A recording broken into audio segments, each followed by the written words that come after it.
Hi friends, இன்றைக்கி நம்ம வந்து கேரட் சாஸ் செய்ய போகிறோம் லஞ்ச் பாக்ஸுக்கு. வாங்க. சுடுதண்ணியில் கேரட்டை 5 மினிட்ஸ் போட்டிருக்கேன். இப்போ திருவி எடுத்துக்கலாம். இப்போ வறுத்து அரைக்க உளுந்து, தேங்காய், வரமிளகாய் எடுத்துருக்கேன்.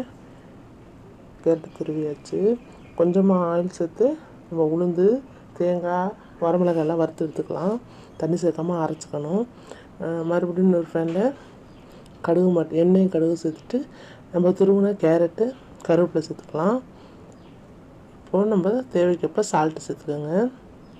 நம்ம வறுத்து அரைச்சோம் இல்லையா அந்த உளுந்து, அதில் தண்ணி சேர்க்காமல் அரைச்சி வச்சுருக்கேன். இப்போ அதை கேரட்டில் மிக்ஸ் பண்ணிக்கலாம்.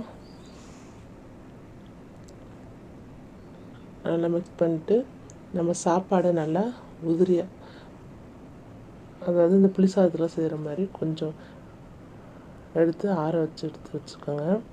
குழைவாக இருந்தால் சாப்பாடு நல்லா இருக்காது. இப்போ நான் சாப்பாட்டில் சேர்க்க போகிறேன். மிக்ஸ் பண்ணுங்க நல்லா.